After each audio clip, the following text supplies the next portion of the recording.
Here I have a TV from the world's #1 selling TV brand, Samsung. I'm sure you've heard of them. And here I have a TV from an up and coming brand out here in the West, who are actually the world's #2 TV brand, TCL. And the question is, why would you choose a TV like this, the C855K from TCL, over a TV like this from the well-known Samsung? It's the QN95D. Well, if you stick around, you will find the answers, and to keep this video fair, I will be highlighting the pros and cons for both of the TVs, so you can tally up a score sheet, and by the end of this video, you will know which one of these TVs will be better for you and better for your wallet. So let's start there with the price. Because Samsung are more well known, they can kind of add a bit of Samsung tax to their prices. And this particular TV, the QN95D, cost £2,599 at the time of this video. Now, when you compare that to this, which is a brand new TV from TCL, the C855K, at the time of this video, it's $1,299. It's half the price of the Samsung. Now, you might think that that's an instant win for the TCL, but if the picture quality doesn't match the Samsung's, if the sound isn't as good, if it doesn't have as much I/O, and the software isn't as good, then maybe the price difference will make sense. Well, let's see. So let's start with the display tech on the Samsung. It is a QD mini LED TV. It's HDR10+ certified. There is no Dolby Vision support here though, which is quite surprising. The colors are really nice, and it supports just over 90% of the DCI P3 color gamut, which is good. The local dimming zones here is 1,344. So this is the number of areas on the screen that can be switched off, creating that pitch black darkness. And the peak brightness is around 2,000 nits, and that's measured using a 10% window on the screen. Now, when we compare this to the TCL, which is half the price, same QD mini LED TV backlighting, but this one does have Dolby Vision, and it also has a wider color gamut at 97% of the DCI P3. And it is also HDR 3300 rated and IMAX certified. So this means that these exterior brands have certified this to be up to standard. And that's not to say the Samsung isn't, it's just they haven't gone out of their way to get those certifications, maybe because they feel they don't need to. Anyway, moving on, the TCL also has 1,344 dimming zones, exactly like the Samsung. But here's another little win for the TCL panel. It supports up to 3,500 nits of peak brightness. Now, it's one thing just to read off the spec sheet and the highlights, but it's better for you to see it for yourself. And I'll just give you my first thoughts and opinions on the two displays. So when you put these side by side, there is some obvious color differences straight away.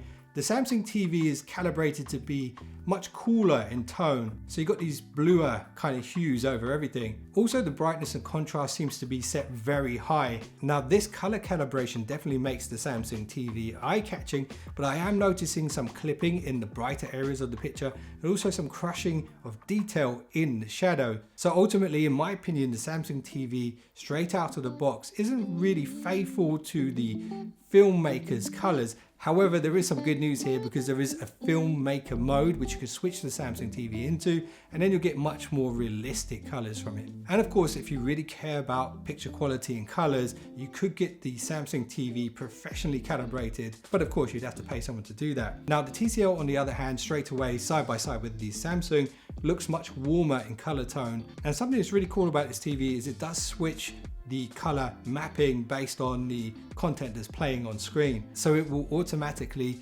recognize Dolby Vision content, for example, and switch the color profile for that type of content. And actually, when I was testing these TVs, I was playing the Top Gun Maverick intro scene side by side. There's a lot of brightness and a lot of darkness in those scenes. And the TCL straight out of the box did a much better job of retaining all of that highlight detail and actually showing the shadow detail. And also the skin tones seem to be way more realistic. But do remember, if you know how to color calibrate a TV, you could probably get similar results from the Samsung. Now, when it comes to contrast, how deep the blacks can get, how bright the whites can get, check out this little clip and let me know what you think. It's just the beginning of Dolby Vision. Because what you thought was black isn't. This is black screen. This is luminance. That means the difference between white and pure energy. So hopefully you've got a good idea of the picture quality now. Another important factor you need to consider, especially if you're the type of person who doesn't want all the clutter of speakers and soundbars and things like that is how good is the built-in sound, and what better way to find out than to actually run a Dolby Atmos test. But before we do that, let me just tell you what hardware these TVs are rocking. So the Samsung QN95D has a 4.2.2 channel system. It is Dolby Atmos certified, and there are 8 ultra slim woofers across the back. Total power output here is 70 watt RMS, and it does have a little trick up its sleeve using object tracking, so it can actually move the sound around based off of where things are happening on the screen.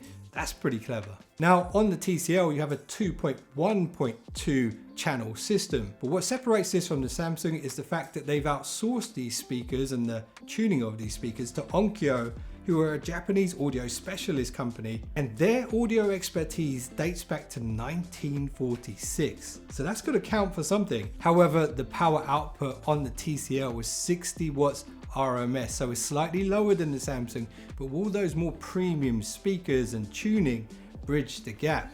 Well, let's find out.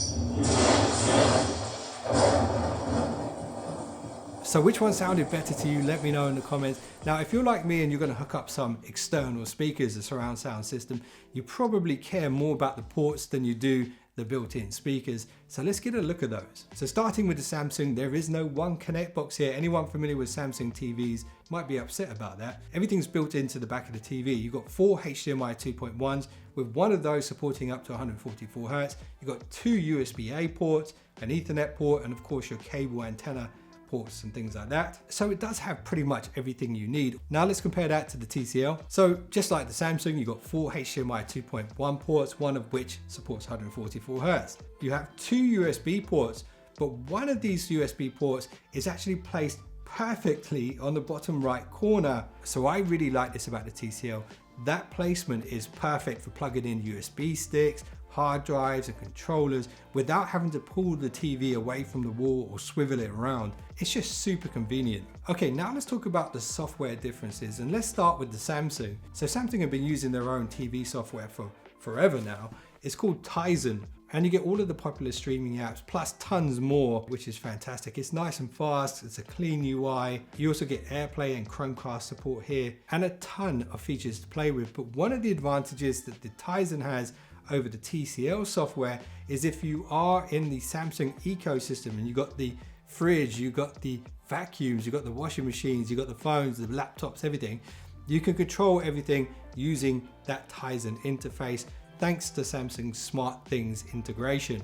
Now, when you compare that to TCL, they actually rely on Google TV, and that's a good thing because Google are, of course, the world's #3 software development company. So naturally, the software is going to be very familiar to anyone who's used any other Google software. Also, you'll get tons of support from Google and updates and things like that. You also get AirPlay 2 and Chromecast, and generally speaking, the UI is very clean, simplified, easy to use, and I don't see too much advertising going on here on the home screen. And if you are into all of the smart home stuff and you have Google Home products, then you can do the same thing here as with the Samsung if you're in the Samsung ecosystem using the Google Home integration software. Now let's talk about a very important feature for me personally, but maybe not so much for you, so we'll keep this bit very short. It is, of course, gaming. So starting with the Samsung, if you were to hook up a PlayStation or an Xbox and you're outputting a 4K 120Hz signal, the response time on the Samsung is 9.8 milliseconds.